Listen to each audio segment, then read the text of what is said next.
High-performing employees are 4 to 8 times as productive as a normal average employee, meaning they're also 4 to 8 times as fast. I want to share with you how I learned this lesson the hard way and how I've taken those lessons and turned them into a talent attraction machine so that you can figure out how to attract the top 1% of talent into your company. How that works is, let's say company A has mediocre talent and they set out a strategy and it's going to take them 3 years. Well, company B, who happens to be their competitor, sets out with the same strategy, but because their workplace is 800% more productive, it takes them 1 year. Obviously, no matter the strategy, no matter how smart you are with it, if you have better talent, you will beat your competitors. Talent beats strategy. Why? Because talent executes on the strategy. Talent you have in the company dictates how the strategy gets executed, how fast it gets executed, how well it gets executed, and ultimately, at the end of the day, if you look at the statistics, 2 out of every 3 strategies that are set to be completed by a company actually fail due to the talent pool. But here's the thing. People always say, you've got to get the right people in the right seats. The reason that you're struggling is you don't have the people. Okay, go get good people. Cool. How do I do that? What does that look like? What do I need to attract those people? Just like if you tell somebody who's overweight, hey, you need to go lose 20 pounds. They're like, wonderful. I've been told that for the last 5 years, but how do I lose the 20 pounds? Tell me what to do step by step. It's not like people with mediocre talent don't know that. Oftentimes people know that their team isn't competent for the task at hand. They just don't know how to go get people who are more competent. And the reason I know this is because I've worked with thousands and thousands of business owners, and I can tell you they don't know how to attract that talent. In order to figure out how to attract top talent, we need to stop thinking about what do we want as a business, and we need to start thinking about what does top talent want out of an employer. Just like when you're trying to build a product, you're not thinking, what would I like? It's what would my customer like? And in this sense, your customer is the top talent you're trying to attract. Companies who are trying to achieve product market fit often fail because it's very difficult and they can't figure out what the product market fit is. Companies also fail because they don't have a company talent match. Example of like failed product market fit is in the beginning of Instagram, it was called something to the extent of like Bourbon, B-U-R-B-N, Burb-N. It was like when you go meet up with people and you're at a meetup place, you post pictures of it. It just wasn't what people wanted. And so for a long time they struggled until eventually the founder's wife suggested, hey, I think people just want pictures and they want to be able to post pictures and edit them and do all this stuff. And on a whim, this guy changed the app because it was going down and he thought that he was going to be out of business. He changed it, he achieved product market fit, and here we go, billion-dollar company. How important product market fit is to a company like Instagram is just how important it is when it comes to attracting talent. You have to get the match right. Company talent match is the degree to which the infrastructure of the company satisfies the demand the talent has. So an example where there's not a company talent match is in the education industry. I'm sure you've seen that there was the Great Resignation, and one of the industries that was greatly affected was education. Now, why is that? Let's look at why people fail to have a company talent match. Teachers are not paid well, they don't have good benefits, they have to work very hard, and they don't have a good workplace culture. So if you look at it, the benefits of working in a traditional school system actually tend to be less than the cons. So if you feel like you can kind of relate to this, like you're like, Layla, I know I need more talent, but I don't know how, just keep listening. When I started my first company, Gym Launch, I did not understand talent match. I didn't understand that you needed a talent strategy. I knew that you needed talented people. I didn't really know what they looked like. I didn't know how to attract them. I think I vaguely kind of understood conceptually, but I didn't know enough to be able to execute it. I hired literally anybody that had a pulse and applied for the job.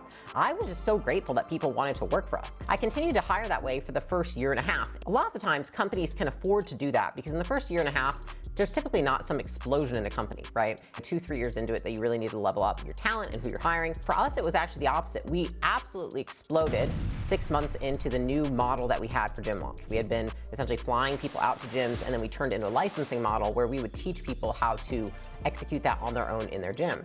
And when we did that, the company exploded. But my skill set to attract talent did not explode. And so what I ended up doing is hiring all these underqualified people, promoting underqualified people, and having a very large team that I felt the burden of.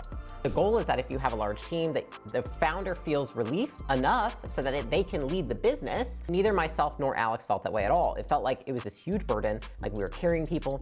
I felt like things weren't getting done. I didn't feel like it was efficient, and I felt like I didn't know what to do. One, I was kind of scared. I was like, I'm inexperienced, I'm young, like how am I gonna get these people, right? Like why would they come and work for me? I also thought to myself, like, I'm afraid, what if I make these investments in these people and then they leave, they don't like it, they think the company's this big pile of burning shit, and so they don't wanna be here anyways. On the other hand is, I felt really guilty that I had all these people I'd put in these roles, And I kept thinking, maybe it's me, maybe it's my fault. And obviously to a degree it is, but I kept thinking I just need to train these people more. I need to make sure they had better skills. I need to pour more of myself into them. And it really all came to a head in 2019 when I had a moment where we had our biggest month ever. We'd done like 4.5 million.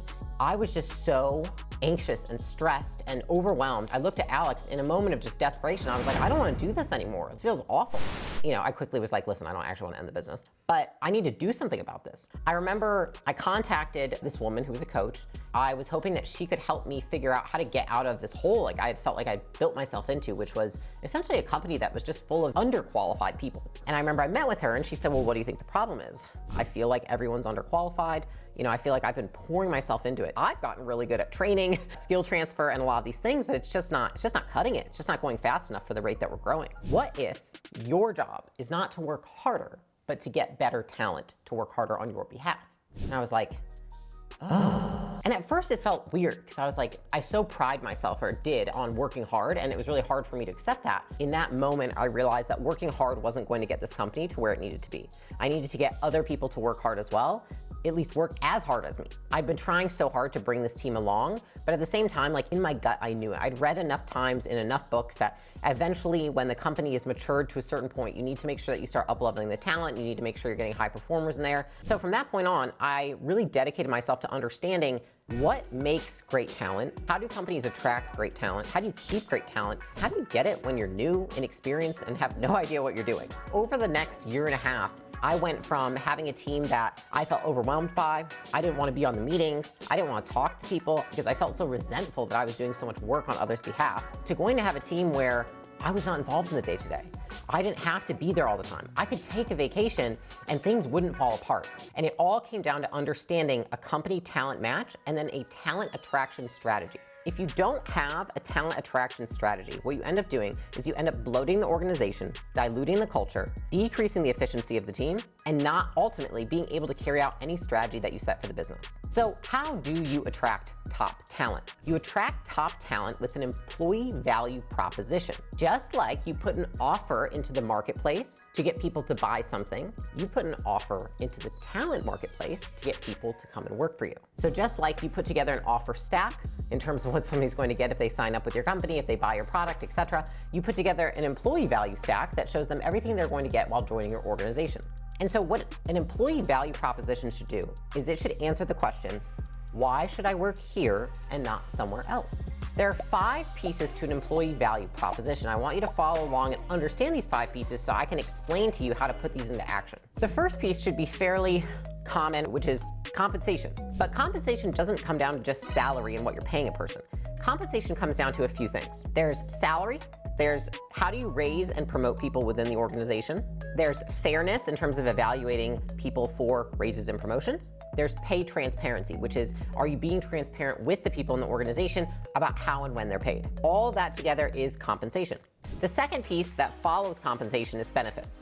Benefits is time off, flexible work schedule, remote work versus in-person work, education, retirement plans, and things like insurance. Now, on the other end of the spectrum, the other 3 pieces of an employee value proposition are career, work environment, and culture. So career is, does this person in their role have the ability to progress? Top talent wants opportunity. Do you provide training? Do you provide career development? Do you talk about career development? Do you talk about their career path? Do you ask them questions of what they want in the organization? Do you evaluate them and give them feedback? Those all go into career development. Work environment, what kind of environment are they working in? Are they autonomous or are they micromanaged? Are they recognized or are they punished? Do they have clear expectations or do they have no idea what's going on? And are they challenged or are they just clocking in, clocking out every day? And then lastly, there's culture. Culture really comes down to understanding the mission and the goals of the company. Why are we here? Why do we do the work we do? And then how do we do the work we do, which is the value piece. Culture of a company is really the internal branding. So just like externally, there's a brand of a company, and that's what the customers see. Internally, there's the brand of the company. That is what the talent sees. That's a lot of shit. How do we put that together to figure out an employee value proposition? I call it the 5 T's, and this is the strategy that I follow to put together a talent strategy so that I know I'm going to have a strategy. It doesn't need to be all of those things, but I should be very clear on what things it is and what it is not. So the first of the 5 T's is targeting talent. That means, what are your target talent goals? Do you need more applicants? Do you need more qualified applicants? Better applicants? Do you need a different kind of applicant? What is the current constraint in terms of getting people in? So for example, we had a portfolio company. They had a very hard time getting coaches in. And coaching was a department that they need to attract people that had a certain skill set, and they needed a lot of them. And so we looked at their strategy, and they were getting qualified people, but they weren't getting enough of them. They didn't have enough nets cast to get enough of them. So just like a lot of people post on Indeed or LinkedIn, and then they say, I'm not getting enough talent coming in. It's like, well, why aren't we posting on Indeed, LinkedIn, Glassdoor, Craigslist? I mean, like, posting everywhere, as well as doing outreach on our behalf to get talent. So you have to look at where the bottleneck is in getting the talent, and that's your first piece that you need to identify is, do I need more or do I need better? And so for them, they needed more. And so on their website, we actually added a second funnel that was kind of parallel to their customer funnel that said, do you want to be a coach? Essentially like a sales page selling people on why they could become a coach, why it was so great to become a coach, and why it's so great to work at our company. And then we actually ran paid ads asking them, would you like to become a coach? Here's the opportunity, here's what it looks like. And so now they're able to get unlimited coaches because they have a talent acquisition funnel that gets them more qualified applicants. The second piece in determining your talent strategy is top qualities. What this means is you want to identify what is your candidate persona that you're looking for. Who's the perfect person to work at your company? I have had 3 companies prior to acquisition.com. I've had Gym Launch, I've had Prestige Labs, and I've had Allen. And my talent persona has looked different for each one of them. The person I'm going to get to work at Gym Launch, they might be a great director of customer success at Gym Launch, but they're not a great director of customer success at Allen. In Gym Launch, when I'm looking for a director of customer success, I'm looking for somebody that can talk to customers all day, they can take escalation calls, and they really understand a customer experience. On the other side, with Allen, when I'm looking for a director of customer success, that person doesn't necessarily need to understand and talk to people as much as they did on the service side. You want to identify, what do current employees love about working at your company? And what, if done more, would cause them to love working there more? So typically what people value in a smaller company tends to be more of the soft stuff. It's the culture, it's the workplace, it's the autonomy. Whereas if you ask somebody at a bigger company, they're probably gonna say compensation, benefits, because bigger companies know that as they get bigger, the soft side is actually what decreases, and so they make up for that in compensation and benefits. The fourth T to this is touch points. Where does talent interact with your company so that you can promote your employee value proposition? So just like you promote your business to get customers, you have to promote your company to get talent. And so the question you have to ask yourself is, when I put our company out there into the internet, where are people looking at it and what are they looking for? Well, typically if somebody sees your company, they're gonna Google it. That's the first thing. I've recruited thousands of people for not only my own companies, but our portfolio companies. And the first reason that people won't work at a company is what they get when they Google it. The best talent, they're not gonna not do diligence. They're gonna Google your company, they're gonna look you up, they're gonna look at your customer ratings, they're gonna look at anything they can find. Those places that they're looking to do due diligence on your company are exactly where you put your employee value proposition. And then the fifth T is tracking results. This ties back to number 1. Are you trying to get more candidates? Are you trying to get more qualified candidates? Are you trying to get more brand awareness? You have to find the metric that goes along with it, and then you want to measure it to see. The question is, how do you measure to make sure it's effective? When I'm trying to get more qualified candidates, I've tried different strategies. Some of it has been through the content that I make and talking about interviewing tips and things like that. And then I look at, okay, I launched a video, for example, on top 5 interview questions. Did we get more qualified candidates during that time? And if we did, then I would say it's an effective strategy. I should do more of that. And if we didn't, then I would say it's not effective and we should go back to what we're doing or try something else. But I want you to understand, you don't need to be the most established, the biggest, or the most profitable company to attract top talent. There are so many other things that you can do to attract top talent.